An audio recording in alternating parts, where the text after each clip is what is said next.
Hello guys, welcome back to the lecture 6 series of English practice test. जी हाँ, जैसा कि आप सब जानते हैं, honourable supreme court of India ने जूनियर कोर्ट असिस्टेंट की वैकेंसी नोटिफाई कर रखी है। तो उसी के रिगार्ड में इंग्लिश का जो पेपर है उसमें 50% आपके अराउंड क्वेश्चंस इंग्लिश से पूछे जाने हैं। तो इसलिए आपका इंग्लिश का पेपर ऑटोमेटिकली इम्पॉर्टेंट हो जाता है। और इसी में मैंने अराउंड अभी तक 100 क्वेश्चंस करवा दिए हैं। अब वो 100 क्वेश्चंस आपके इंग्लिश के प्रैक्टिस के लिए बहुत इंपॉर्टेंट है। और आने वाली वीडियोस में भी मैं इंग्लिश के ऐसे ही क्वेश्चंस करवाऊंगा जो आपकी बहुत अच्छी से हेल्प करेगा इंग्लिश में अच्छे से मार्क्स स्कोर करने के लिए। अभी के लिए शुरू करते हैं आज की वीडियो को और जानते हैं वो कौन कौन से क्वेश्चंस हैं from the previous year question paper जो कि आपके लिए इंपॉर्टेंट हैं। अब देखिए गाइस, इसमें से हमें choose the correctly spelled word बताना है। इसमें है 4 ऑप्शंस, जिसमें आपको मैं अगर एक रेफरेंस से बताऊं, आपने मिसिस मूवी देख रखी होगी। अब वो मिसिस से पहले वो लड़की क्या थी, वो थी मिस, ठीक है। तो सेम ऐसे ही याद रखना कि एडमिसिबल में मिस आता है MISS, ठीक है, मिसिबल आता है, और वो IBLE होता है, ठीक है। तो आप ऐसे याद रखेंगे, एडमिसिबल में पहले तो SS देख लीजिए कहाँ कहाँ है। SS है आपका सिर्फ इन 2 ऑप्शंस में। अब इसमें से IBLE हो जाएगा आपका ऑटोमेटिकली करेक्ट, जो कि स्पेलिंग एडमिसिबल की होती है। नेक्स्ट है आपका select the most appropriate synonym for melancholy. अब सिनोनिम याद रखिए, सिनोनिम को सेम से आप रिलेट कर सकते हैं, ठीक है। एस सिनोनिम में भी आता है, सेम में भी एस आता है, ठीक है। अब इसका मेलांकोली का आपको सिनोनिम बताना है। अब मैं इसको मेलांकोली क्यों कह रहा हूँ, क्योंकि देखिए, जब हम मेलांकोली बोलेंगे तो आपको automatically back of the mind में स्पेलिंग कुछ रिलेट करने लग जाएंगे। आप मेरे साथ बोलिए मेलांकोली। मेलांकोली से एम आपको खुद ही समझ आ गया, MELAN मेलांक कि इसमें ए जरूर आएगा, ठीक है, और कोली में CHO वाली आएगा, ठीक है। तो सिनोनिम मेलांकोली का वैसे लिटरल मीनिंग होता है डीप या फिर पेंसिव या फिर लॉन्ग लास्टिंग सैडनेस या सॉरो। सैडनेस या सॉरो से आप इसको याद कर सकते हैं।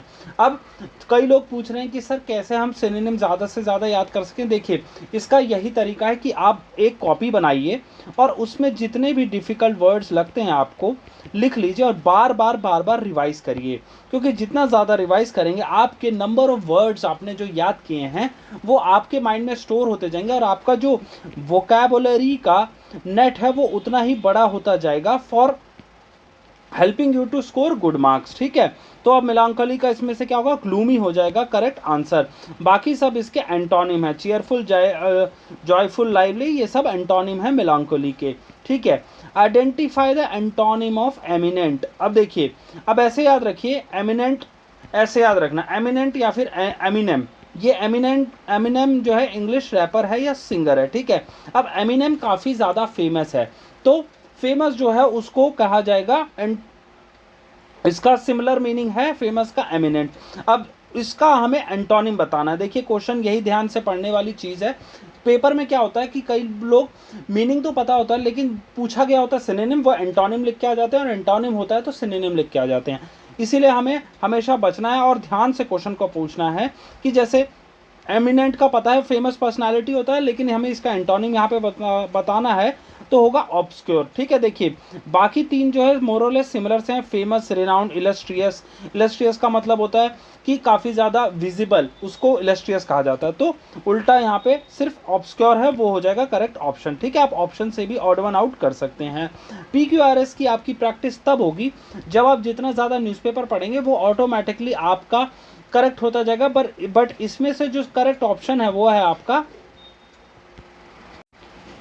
ऑप्शन ए, ठीक है, QPRS, ठीक है। The function of a teacher is an easy and natural way to make student learn things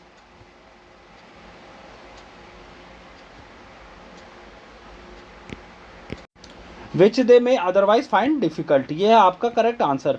अब इसमें से find the correct part in the sentence. ये ऑप्शन है आपके, she insisted to go to the party alone, no error. इसमें से कौन सा आपका करेक्ट या फिर किस में इनकरेक्ट है, वो है ऑप्शन बी। ऑप्शन बी क्यों है, क्योंकि इसमें इंसिस्ट जो है वो फॉलो होगा इंसिस्ट ऑन के साथ, इंसिस्टेड टू नहीं, insisted on going to a party, ठीक है। Insisted to go, the sentence should be insisted on going. Option B will be the correct answer.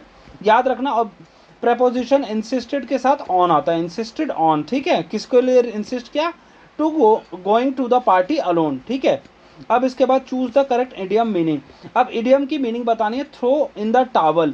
अब थ्रो इन द टावल ये generally आपका जो है बॉक्सिंग रिंग में इस्तेमाल होता है, जहाँ पे ट्रेनर जो टावल थ्रो कर देता है ये दिखाने के लिए कि सामने वाली पार्टी ने सरेंडर कर दिया है, ठीक है, सरेंडर कर दिया है, इसको कहा जाता है to throw the towel, to surrender आपका इसका इडियम का मीनिंग होगा।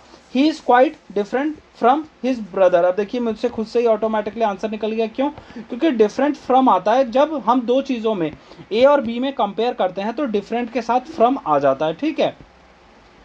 अब नेक्स्ट है आपका the teacher gave him a book. इसका है select the correctly passive voice of the sentence.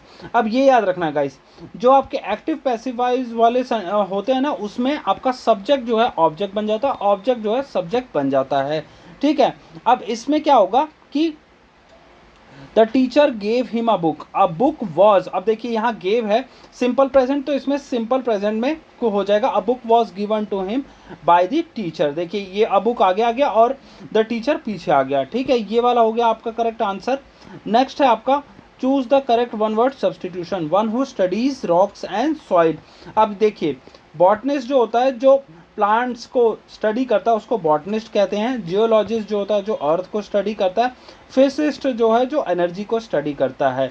और जोलॉजी जो है आपका जो एनिमल को स्टडी करता है उसको जोलॉजिस्ट कहा जाता है। तो यहाँ पे क्या पूछा गया, one who studies rocks and soil, it is called geologist. Next है आपका choose the correctly reported speech.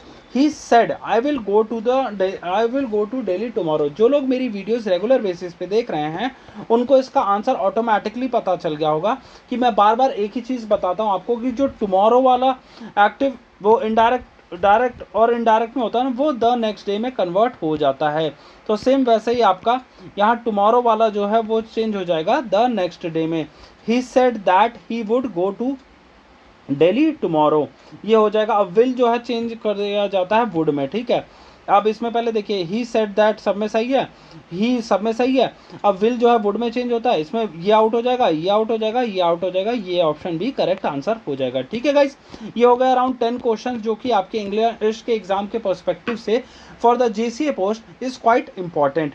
इसके अलावा नेक्स्ट वीडियो में मैं आपसे फिर ऐसे ही 10 क्वेश्चंस की प्रैक्टिस कराऊंगा जिनकी अगर आप सिंसियरली रिवीजन करते रहेंगे तो आपका इंग्लिश में 100% अच्छे से मार्क्स स्कोर करेंगे, ठीक है गाइस। अगर आपको मेरी द्वारा दी गई जानकारी अच्छी लगी हो तो प्लीज़ इस वीडियो को लाइक कर देना और चैनल को सब्सक्राइब जरूर कर लेना ऐसे ही इंफॉर्मेटिव कंटेंट के लिए। ये था आज का मेरी तरफ से video. Thank you for watching.